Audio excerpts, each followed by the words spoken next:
రక్షణ రంగంలో కీలక సంస్కరణలకు కేంద్రం శ్రీకారం చుట్టనుంది. ఇప్పటి వరకు కేవలం ప్రభుత్వ రంగ సంస్థలకే పరిమితమైన క్షిపణుల తయారీ రంగంలోకి ప్రైవేటు సంస్థలు కూడా ప్రవేశించనున్నాయి. ప్రపంచవ్యాప్తంగా దేశ రక్షణ ఉత్పత్తులకు పెరుగుతున్న డిమాండ్ను దృష్టిలో ఉంచుకుని కేంద్రం ఈ నిర్ణయానికి వచ్చినట్లు తెలుస్తోంది.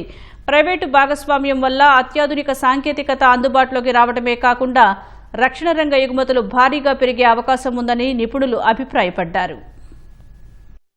దేశ రక్షణ రంగ తయారీ విధానంలో సరికొత్త మార్పులు చోటు చేసుకోనున్నాయి. ఇప్పటికే విమానాలు, డ్రోన్లు, నౌకాదళానికి సంబంధించిన పలు పరికరాల తయారీకి కేంద్రం ఇప్పటికే ప్రైవేటు సంస్థలకు పచ్చజెండా ఊపింది. ఇప్పుడు అత్యంత వ్యూహాత్మకమైన క్షిపణుల తయారీలోనూ ప్రైవేటు కంపెనీలకు ద్వారాలు తెరిచేందుకు సిద్ధమైంది. దీనివల్ల రక్షణ ఉత్పత్తులు తయారు చేసే ప్రభుత్వ రంగ భారత్ డైనమిక్స్ లిమిటెడ్ పై భారం తగ్గుతుందని భావిస్తోంది. క్షిపణుల తయారీకి సంబంధించి సాయుధ బలగాలతో పాటు మిత్ర దేశాల నుంచి వస్తున్న డిమాండ్ను భారత్ డైనమిక్స్ లిమిటెడ్ అందుకోలేకపోతోంది. అందువల్ల ప్రైవేటు సంస్థలను అనుమతించాలని కేంద్రం ఆలోచన చేస్తోంది.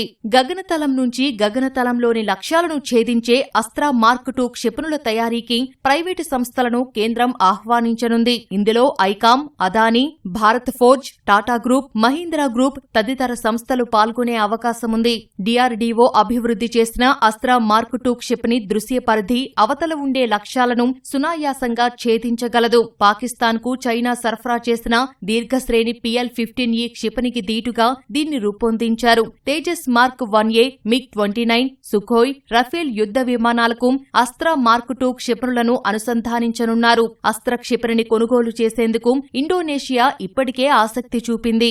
అస్త్రా మార్క్ 2 క్షిపణులతో ప్రారంభించి ఆ తర్వాత ప్రళయ్ వంటి శక్తివంతమైన బాలిస్టిక్ క్షిపణుల తయారీ కూడా ప్రైవేటు సంస్థలకు అప్పగించాలని కేంద్రం యోచిస్తోంది. డబుల్ ఇంజిన్తో పనిచేసే ప్రళయ్ క్షిపణిని డిఆర్డీఓ అభివృద్ధి చేసింది. ధ్వని కంటే 6 రెట్లు వేగంతో దూసుకెళ్లి 500 కిలోమీటర్ల దూరంలోని లక్ష్యాలను ఛేదించగలదు. నూతనంగా అభివృద్ధి చేసిన దీర్ఘశ్రేణి భూతల లక్ష్యాలను ఛేదించే cruise missile next generation BrahMos క్షిపణులు 300 కిలోమీటర్ల దూరంలోని లక్ష్యాలను ఛేదించే దీర్ఘశ్రేణి గైడెడ్ రాకెట్ పినాకతో పాటు ప్రళయ్ క్షిపణి కూడా రక్షణ రంగంలో కీలకంగా వ్యవహరించనుంది. ఆపరేషన్ సింధూర్తో పాటు అమెరికా ఇరాన్ ఘర్షణల్లో క్షిపణులు మౌలిక సదుపాయాలను ఎంత తీవ్రంగా దెబ్బతీయగలవో ప్రపంచమంతా చూసింది. ఈ పరిణామాలను దృష్టిలో ఉంచుకుని కేంద్రం దేశ రక్షణ క్షిపణి సామర్థ్యాల పెంపును వేగవంతం చేసింది. అందులో భాగంగా నవంబర్లో రష్యా నుంచి 5వ S-400 క్షిపణి వ్యవస్థ భారత్కు చేరుకోనుంది. శత్రు దేశాల దాడుల ముప్పు నుంచి రక్షణ కోసం మరో 5 S-400 వ్యవస్థల కొనుగోలుకు కేంద్రం ఆమోదం తెలుపనుంది. S-400 క్షిపణి వ్యవస్థలను ఆత్మాహుతి డ్రోన్లు, క్రూయిజ్ క్షిపణుల నుంచి రక్షించడానికి రష్యాకే చెందిన పాంటసీర్ గగనతల క్షిపణి రక్షణ వ్యవస్థను సైతం వినియోగించనున్నట్లు తెలుస్తోంది.